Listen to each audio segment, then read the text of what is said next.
Are you feeling depressed because you just got out of a long term relationship and you don't know which way to turn? Well, buck up, kiddo, because I will be hitting 5 different topics over 2 episodes that will help you to get out of your funk at every level.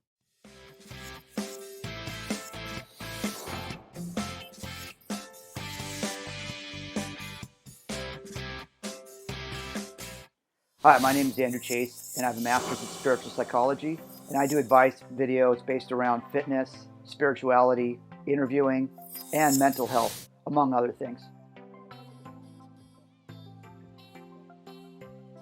Today I'm doing something a little bit different.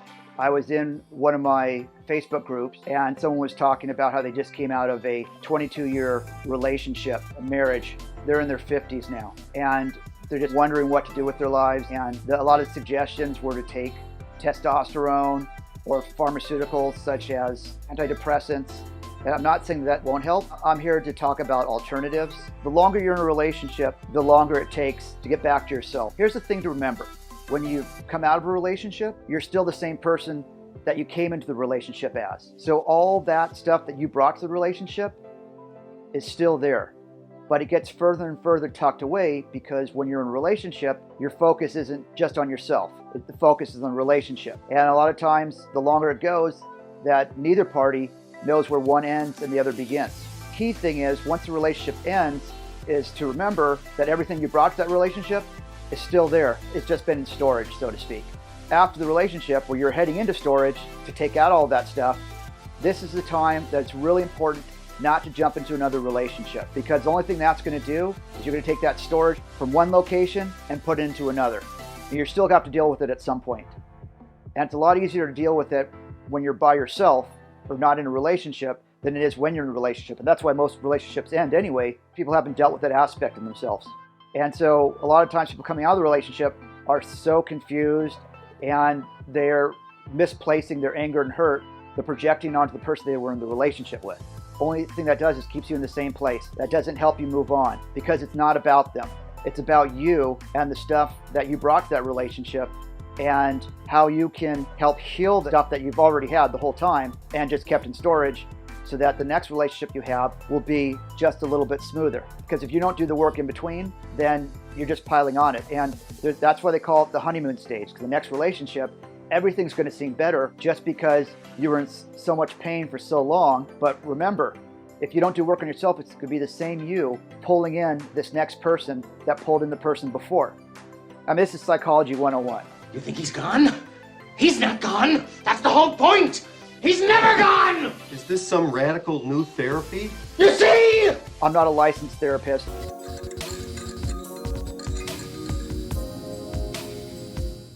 I have a master's in spiritual psychology, as I mentioned before, and I have 53 years of life experience. Every relationship, it's really baby steps. But in order to move from those baby steps to running, you first have to build up those legs and get the endurance. Going from relationship to relationship doesn't do that. It just puts off the inevitable. It's just another addiction. We're going to step away from all that stuff right now, and we're going to go into the fun stuff and the quick and easy fixes that you can do to help you feel so much better once you get out of a relationship, or just in general. This isn't just for people that are coming out of relationships. It's for anybody who's feeling down, especially this time of COVID, especially if you're not used to being shut in. And everyone who is around you, who's shut in with you, any annoyances you had before will just become amplified. So the three most important things are diet, exercise, and sleep. And mental health is equally as important, but mental health is a subset of diet, exercise, and sleep. Before we go into things in my kitchen, let's talk about outside. First off, it's so important to get natural vitamin D, which is what you get from the sun. Getting outside every day, even if it's just for a 20-minute walk, especially if you're somebody that's not used to exercise, don't push yourself. If you're obese, again, it's gonna be baby steps. If you're in an apartment like I am, walking down to the courtyard and back, that's enough. Don't put pressure on yourself. Don't try to run a marathon your first day. All baby steps. The things that are easiest to do are also the easiest not to do. So anyway, get outside. Go for a short walk, get those endorphins going. The faster you can walk, the more endorphins, because you want to get your heart rate up. Heart health is so important, especially with COVID, and people that have poor hearts and poor lungs are the ones that are going to suffer the most. And these things that I'm sharing with you are going to help you to keep from getting run down so that you're more susceptible to picking up cold or a flu that then leads to COVID. The stronger that you can make your bodies, and if you do get COVID, the shorter it's going to last. That's why if you see elite athletes will get COVID, they don't even know they have it. In all the soccer leagues around the world, they're getting tested every 2 to 3 days. You'll see, okay, somebody's out. Nothing really happens to them. I think it's 10 days later, they're back out there playing again. It's not about who gets it, it's about who survives it. So let's talk about nutrition. First off, as you get older, you lose collagen. And collagen is one of the most important, let's say, ingredients in your body.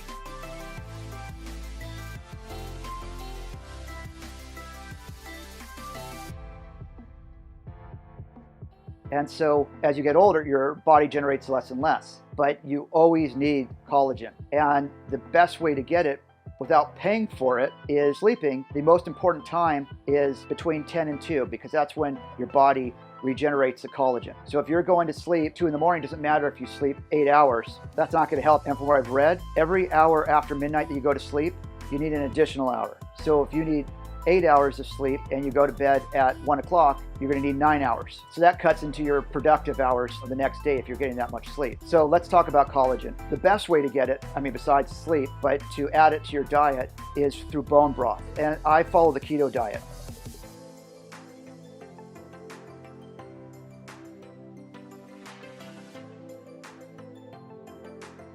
So that's a pretty strict diet, about high healthy fats, and then proteins with very low carbohydrates. And your carbs would be in the form of vegetables, mostly green leafy vegetables. And once you get to be, I believe it's over 40, you do need to have some fruits. I do consume the lowest sugar fruits, and so those are berries: strawberries, blackberries, blueberries, raspberries. And so I just put a handful in my morning smoothie. If you're really interested in the keto lifestyle, I'm not going to go into too much in detail about that. Thomas DeLauer is a great guy to listen to on YouTube. Keto goes hand in hand with intermittent fasting. And here's why intermittent fasting and also keto diet is so important, especially during COVID, is that the bad bacteria and the things that produce cancer cells and disease state, they cannot survive in an alkaline environment. They feast on sugar. So the more carbs you're eating, that becomes sugar, which becomes fat. You can eat more carbs when you're younger and working out, things like that, because you're going to be burning it quickly. But as you get older, you get more sedentary. So fat burning instead, you can still get the same energy. It takes longer, but once you're fat adapted, like I am, you don't crave those carbs.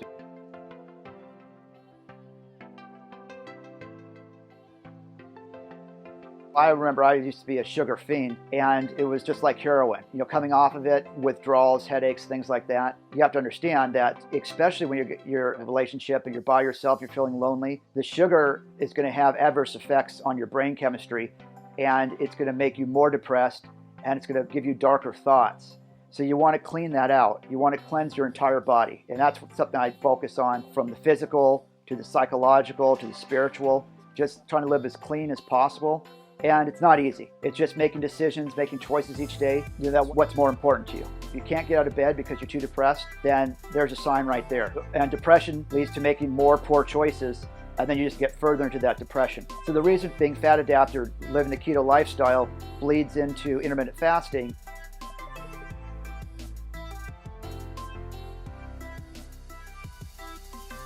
is that when you're fat adapted, it takes longer to burn the fat. The energy is stored longer, so you don't get hungry. A lot of people say, when they get out of a relationship or they're depressed, they don't eat, they're just not motivated. That's a different sort of fasting. And if you're not feeding your body correctly, it has to pull from different stores. So if your body needs the energy and you're not eating, it starts feeding off your muscles. What most people do is they'll do daily 16 and 8.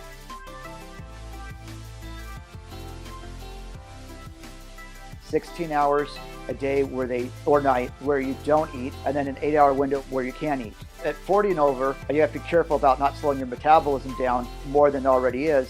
So instead, you do it every other day for 20 hours of not eating. Today is about to go into another 20-hour fast, and I started at 2 in the afternoon.